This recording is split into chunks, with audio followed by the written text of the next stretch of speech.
From the moment I saw this guitar on Instagram, I knew I wanted a version of my own. I have made/modded plenty of my own guitars in the past, and this was not my first Tom DeLonge replica either. There was absolutely no way I was paying the prices people were asking for these guitars, nor was I going to commit sacrilege and mutilate a Gibson hollow body and instantly destroy any value that it had. And I just couldn't bring myself to buy another ever so controversial Gibson style guitar from AliExpress. I have purchased 2 Gibson style guitars in the past. The first was a / Appetite for Destruction Les Paul, while the second was a Dimebag Darrell Washburn Dime Slime. I didn't really gel with these guitars, but I can see why they're so popular. The prices are great, they're pretty to look at, and they make really, really good modding platforms. So I was stuck on how to move forward, but after much deep diving and research, I came across a ES-333 model from the budget Australian guitar brand Artist Guitars. This would be the equivalent to, say, Harley Benton.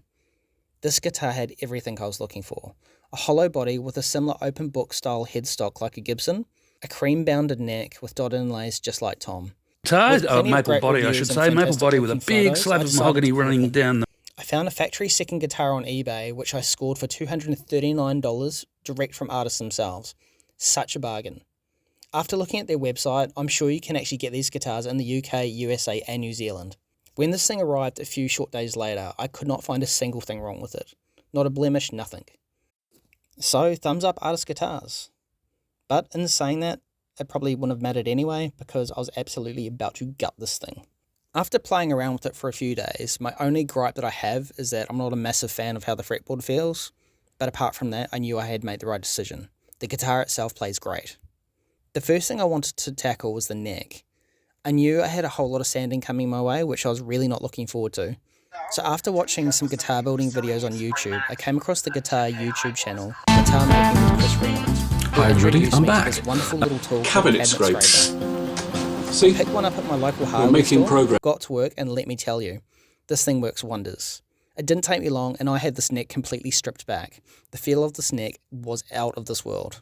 Next up was the back cavity. I'm really no good with tools, so this was going to be a challenge. The guitar itself was never going to be accurate anyways, so I just eyeballed some examples of the back plate and made my own outline, and took the guitar into work where I had one of the fellas route it out for me. The end result didn't go exactly according to plan, which meant my soon-to-be fabricated backplate wouldn't fit flush, so I had to make it slightly bigger so I'd have to mount it directly to the body like a back pickguard of sorts. The time had come to plug the neck pickup cavity and the volume and tone knob holes. For the neck pickup cavity, I just grabbed some Tasmanian oak hardwood, traced out the outline and cut as close as I could and then sanded it to fit. Luckily for me, the depth was almost spot on. I then used some dowels to plug the volume and tone knob holes. While the plugs were drying, I decided to play with the masking tape and work out what paint I was going to use. In this case, it was an auto grey primer as my base and auto acrylic paints for the rest. 95% of my past projects have been auto acrylic paints. I just find that they work so well together. Obviously, I try sticking with the same brand, but that was going to prove very tricky as I easily had found the primary colours for this custom paint job, you know, like the red, black, yellow, but it was the army drab green that I couldn't locate anywhere. Whatever I found remotely close was still completely off. I even thought about getting some paint made, but after scouring the internet, I found a hobby shop that stocked an acrylic primer in army drab green. Fingers crossed that it played nicely with the other paints, because this was another brand.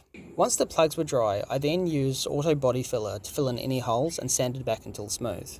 I have used normal wood filler to fill in cavities in the past, but witness lines are always just so prominent. I live in a very humid climate, which does not help. The next thing to do was practice the checkerboard on a scrap body that I had lying around before attempting the real thing. I'm just going to say this now, that checkerboard was 100% the hardest thing to do on this entire project, and I failed multiple times until I got it right. Even the neighbours heard my failures coming from my garage as well.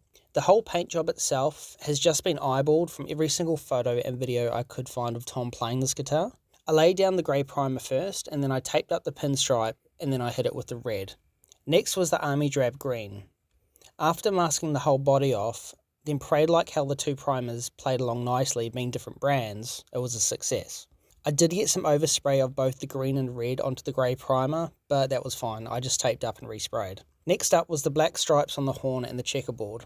Again, this was eyeballed as the F-holes on this guitar are not actually in line with the bridge pickup like Tom's. It sits just below it.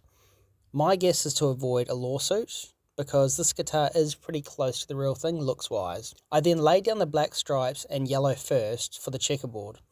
I did this so I could very lightly draw and pencil my squares, which I measured out to be 5 cm by 5 cm. Once drawn, I then pinstripe tape and masked my squares and laid down the black. As you can see, this did not go well. With the checkerboard completely ruined and my vocabulary becoming even more colourful, I had to mask the entire thing up and start again. Once I was happy, I then hit it with a clear coat to get above all the different layers of colours. But hey, silly me, guess what? I grabbed the wrong can of clear coat and look what happened. The clear coat had a reaction to the paint job and left this horrible bumpy texture. Once dry, I tried to wet sand it smooth, but it only made it worse. This is when I put the whole project on hold for a while. And a while, I mean like a year. I tell ya, I learnt my lesson the hard way. Pay attention to what you're doing. After a bruised ego and licking my wounds, I decided to come back. I masked up and did each colour again very carefully and slowly and finally got the correct clear coat on.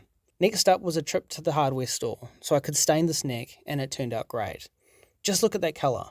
Although I felt the neck was missing something. A headstock decal to be precise. There was no way in hell I was going to put a Gibson one on there, so I thought I'd get the next best thing.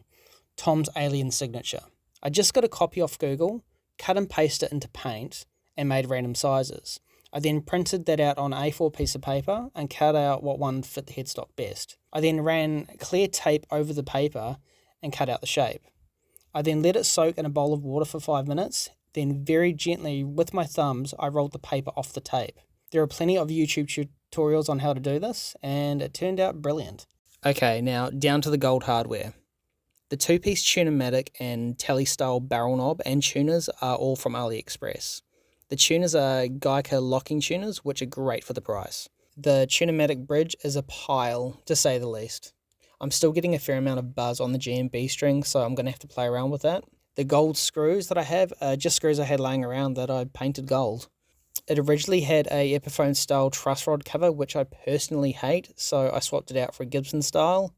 I just had to add in a piece of thin wood, like an ice block stick. It worked a treat as well. The volume pot is a Damasio 500K, and the bridge is a Warman Invader style humbucker from the UK. It's a tad muddy, but I'm not surprised. And lastly, the tenon cover, which I sprayed green, is from none other than the legend himself, Luke. I highly, highly recommend his store, so I will leave a link to his Etsy store in the description. And here she is in all her glory. It is by no means the perfect job. The truss rod cover is crooked, which really bugs me. The bridge is crap, and the pickup is muddy. This guitar has many flaws, but it truly has been a labour of love. A lot of learning along the way, especially in the last 2 years, as I've had a lot of personal stuff going on in the background, which is why I had to curb this project for a while. I also want to thank everyone who reached out on my Instagram at CoolAssGuitars and gave me some sort of guitar advice along the way. I really appreciate you and thank you. I'm going to be plugged directly into my Positive Grid Spark 40 amp using some popular Blink-182 downloaded tone that they have on the cloud. And I'm going to be recording with my iPhone 11, so nothing too fancy. I'll start off with clean tones and then obviously dirty. Please forgive the sloppy playing, it has been a while. And lastly, I'm going to fix up the truss rod cover because it's giving me the shits. Let's hear how she sounds. Thanks for watching, like and subscribe.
I can't do those harmonics, you know, the ones I'm talking about, and you can actually hear the buzzing that I'm talking about.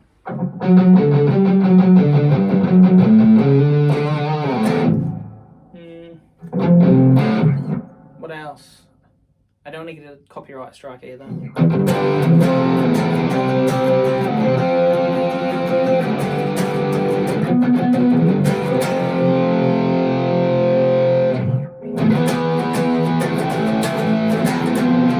Whoops.